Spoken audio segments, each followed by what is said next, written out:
Let's welcome in Kevin Sawyer, the TSN hockey team covering the Winnipeg Jets to Winnipeg Sports Talk. Kev, great to have you back on the program. That was fun last night, bringing Brandon Tanev back, and Luke Schenn got a little taste of a win in his first game as a Jet. Fun is right. Everybody loves this time of the year because you're set. This is what it is. Team picture day today. There's different stages of every year, but this is the one I think is the most exciting, where you snap that photo and you say, all right, let's go. This is what it's going to look like. This is who we are. And you got a taste of that. It's only going to get better. Luke Schenn joining the crew after Brandon Tanev played now his third game. I love the fit. It's a good feel going forward. It's so much fun having you on the program and talking hockey. But in addition, you probably have the best read on this team because of the nature of your job and traveling with them throughout the year. Tell us a little bit about what it was like behind the scenes when Brandon Tanev came back on the weekend and the way Luke Schenn was welcomed into the fold.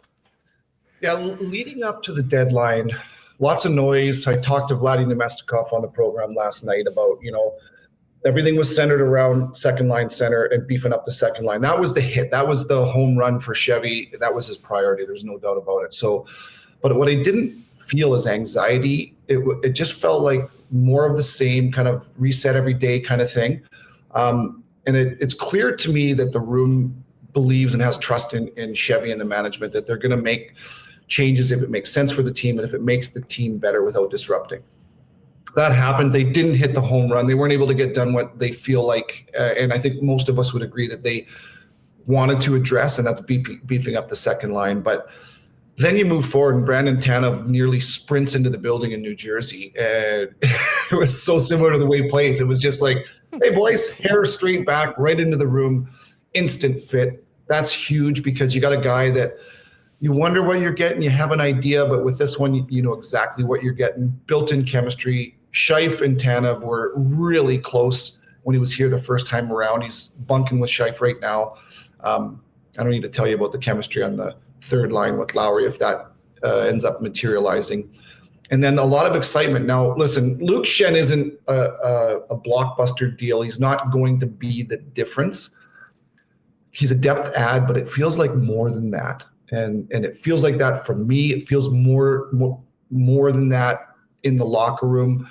I'm not in there, but I think there's a huge amount of excitement because he feels a need that I don't think the Jets have had since Buff, in the sense that he's not Dustin Byfuglien, but he is a big, heavy, I said Viking, because that's the first word that comes to mind. He is thick. We've got size. Adam Lowry's big, but he's long and he plays a heavy game, but not like Luke Schenn. 5 hits last night, 5 blocks last night. I think he's the 5th all-time leader in block shots since they started tracking that. Or maybe it's hits, both. Who knows? I think it's hits. But the ads make absolutely perfect sense, and they solidify the best team in the NHL. So could they have done more? Yep.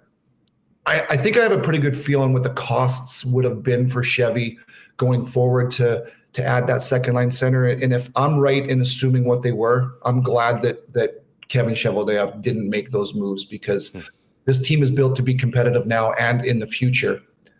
Listen, they're not signing free agents, right? They've got guys on their no trade list, so he's playing against a stacked deck. The moves he made were excellent, and the team feels healthier than it ever has, and it was already strong. Yeah, on Friday night's broadcast, I heard you talking about the cost that it would have taken to get Brock Nelson, and whether he was even into coming north of the border. There's been different reports on that. Who knows?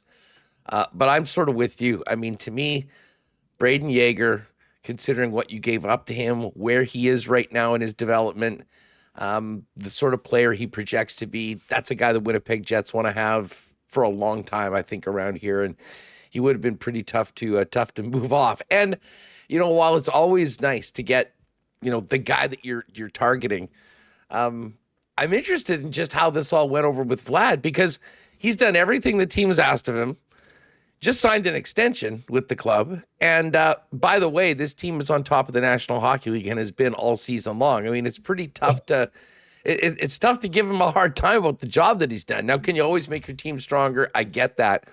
But in some ways, I mean, I think he just comes out again with more to prove. And last night was a perfect example of what that second line is capable of, and they continue to get better. Isn't that the truth? Like I would say that they've been the most consistent line here recently. And that's saying a lot because the top line has been what it has been. They're great. And that's what you get when you have a Vlad Namestnikov on your team. He is so versatile, the most versatile player. And along with that versatility has to come humility. And you have to be willing, and he has been willing to do whatever is asked. One thing that's not up for question here is he's going to play an important role on this team. He's on the power play. He plays in every scenario. Top six. Was he slated for that? No. But he would have been willing and more than happy to move to wherever it made this team better. And no move was made, no problem at all. And I believe him. I know him well. We live right beside each other, and that's important. He said it on the air last night, and I asked him before we went live. I says, "I'm going to ask you about this. You cool?" He goes, "Yeah, of course I am. It's totally fine." That's important. And you can't overlook the fact that he wants the team to be better, knows he's going to be important no matter what scenario you put him in. But looking at Brock Nelson or whoever else, Scott Lawton, you bring somebody else in, you better damn well make sure that line gets better. And that's not an easy thing to do because they have been incrementally getting better as this year has gone on. Maybe not as much because of Vlad, but more Cole. Cole has turned his game into a man's game. That line is great.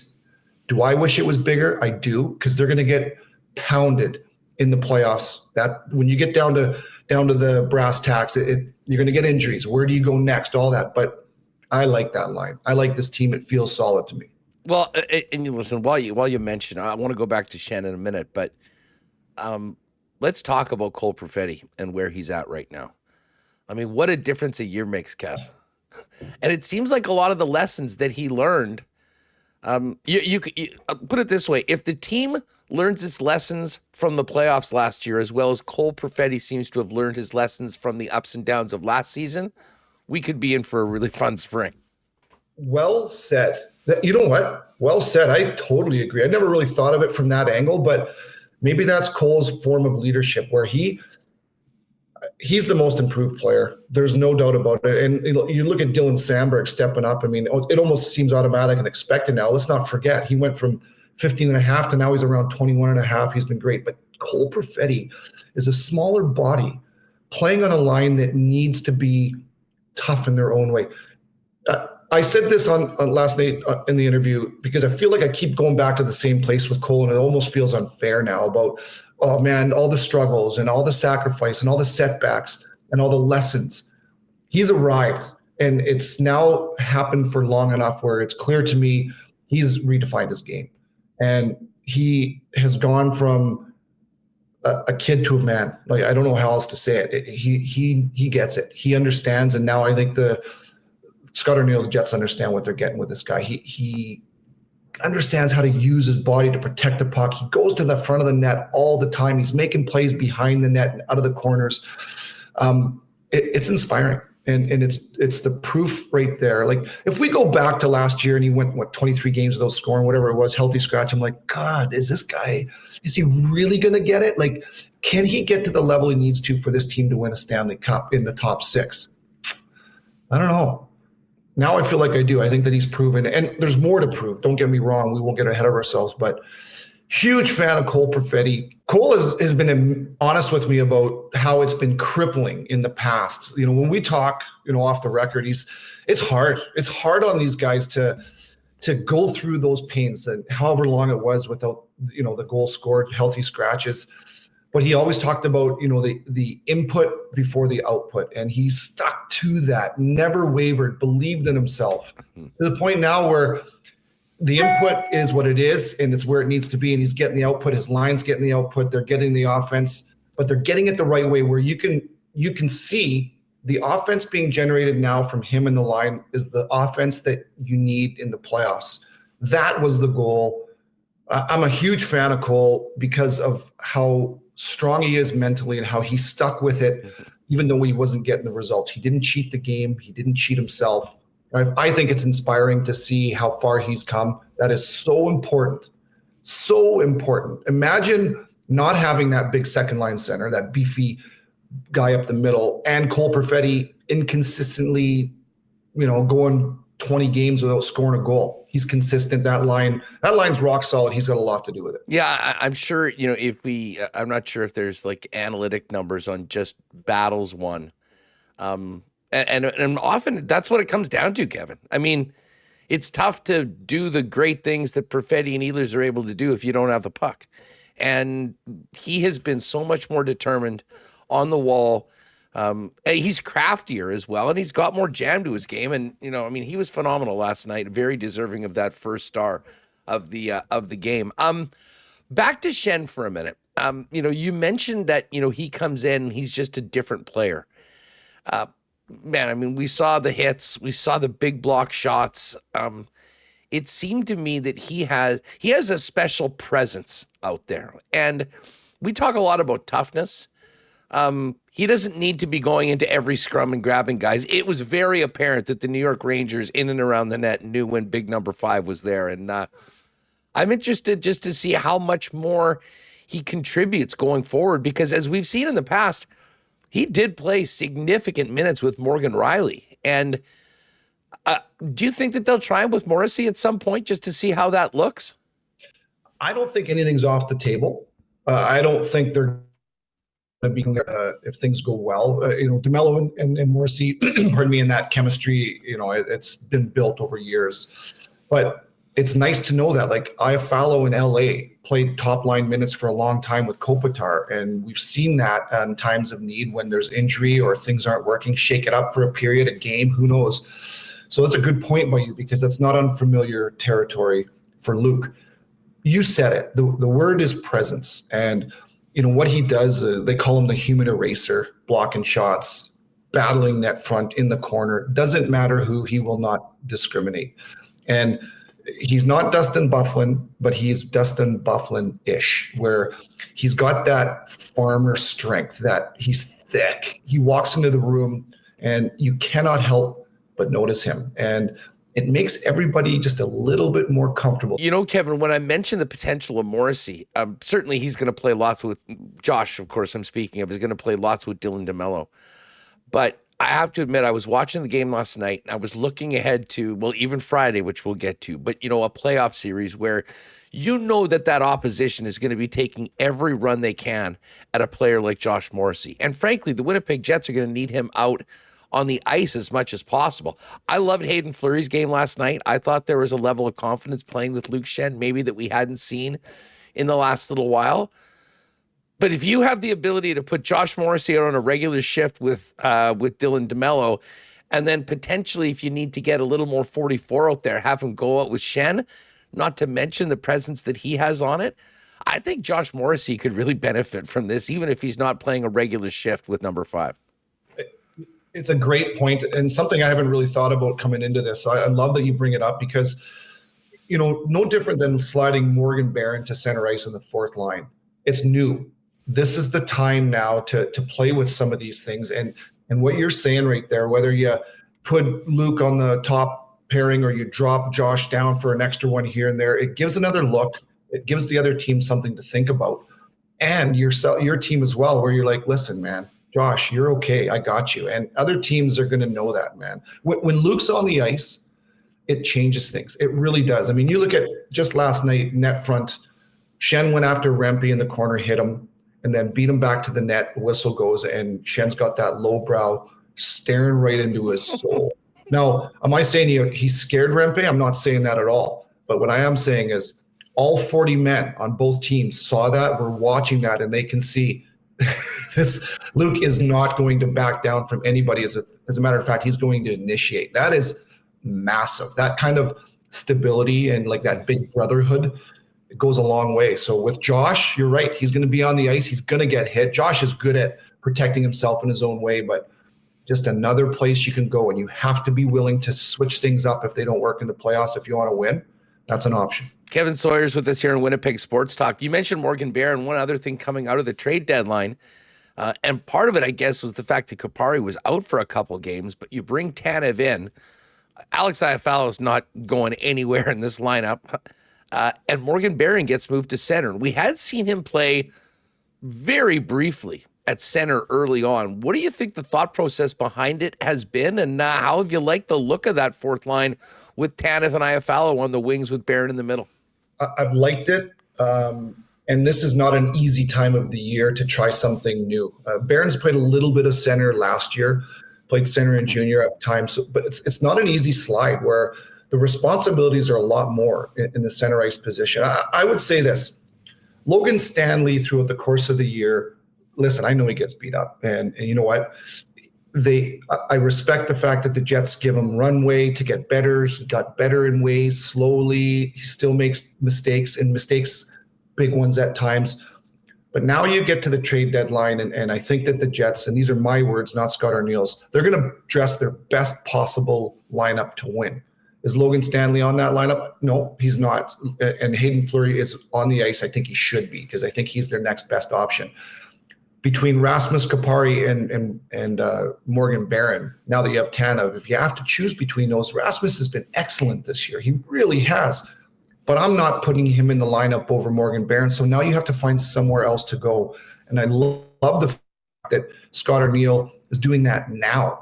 Give him some reps, give him some runway, find out what you need to find out. If it doesn't work, then you've got some other options. But you can't sit Morgan Barron. The way he skates, the way he forechecks, the presence he has in the room, he's well liked. So I like the shift. I like the fact that it shows we are not committed to just one thing. And the same goes for the third line. That third line, best third line in NHL, arguably. But you can't let that stability become a weakness in the sense that, we can't break it up, otherwise we don't know who we are. You have to be able to go to other places. Morgan Barron going to center ice in the fourth line is the right choice. And I see him only getting bigger or better as they go, and that line remains big because of it. Kev, let's look ahead. We got a heavyweight tilt on Friday night. The Dallas Stars coming in. But I guess just thoughts on that game, where the Jets and the Stars are right now, but also just the new landscape of the Central Division with Brock Nelson not coming to Winnipeg, but going along with Charlie Coyle to Colorado. And, of course, the big guy, Mikko Rantanen, ending up back in the Central now with the Dallas Stars. Yeah, there's more to think about now. It's certainly changed its complexion. Let's start with Colorado first. There's no question that team got better.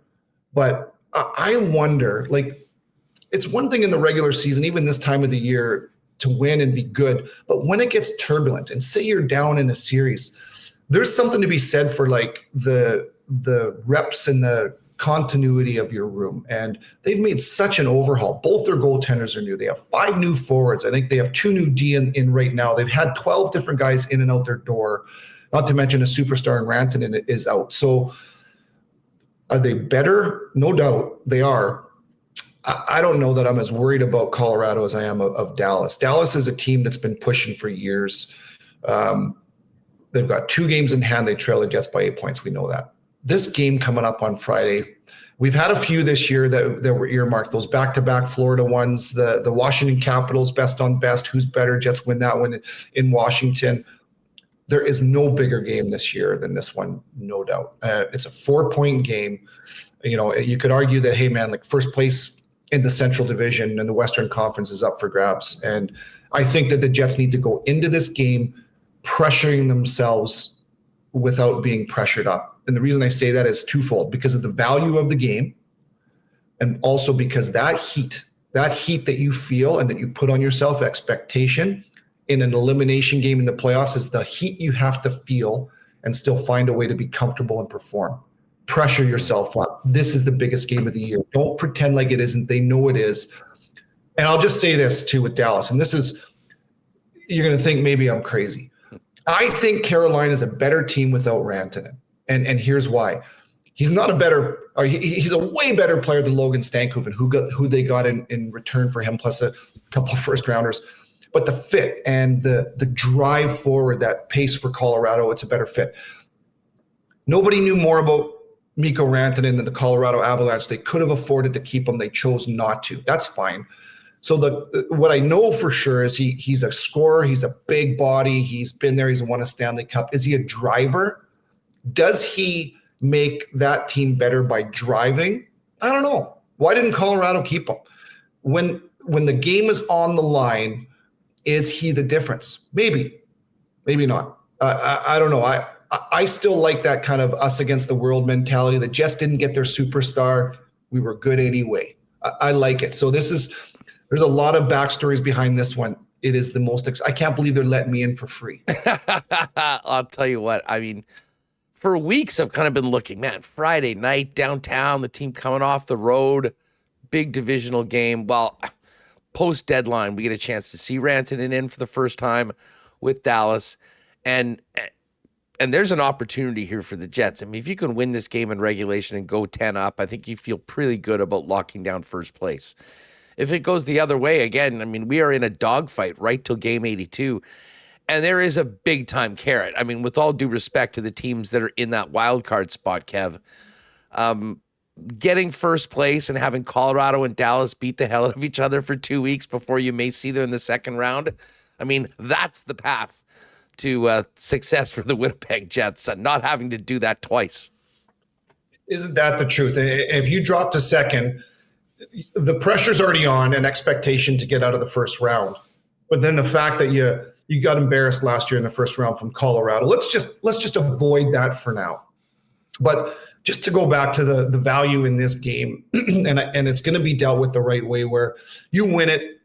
It's not a must-win game. You win it, and you get a ton of confidence and an extra bumper on that 4-point game to win the conference. You lose it. The one thing the Jets haven't really had, and they're a desperate team because of the pressure that they put on themselves and the expectation they have on themselves. But running as fast as you can is different than running for your life. And maybe this is the first time all year that the Jets feel the heat because it's actually real and it's not self-imposed. This is the chase and this is the heat that you need to feel going in, battle tested, right? Pressure, sweaty under the collar. Let's go, boys. This is an exciting matchup, and it's a much needed one for a lot of reasons. I love that line. Running as fast as you can is different than running for your life. I'm going to remember that one, Kevin. Hey, listen, this was an absolute pleasure as always. Enjoy that game on Friday night. Should be a great one, and on the road. And let's do this again soon. Thanks as always for your time. Very soon. Thanks for having me again, boys. Appreciate it.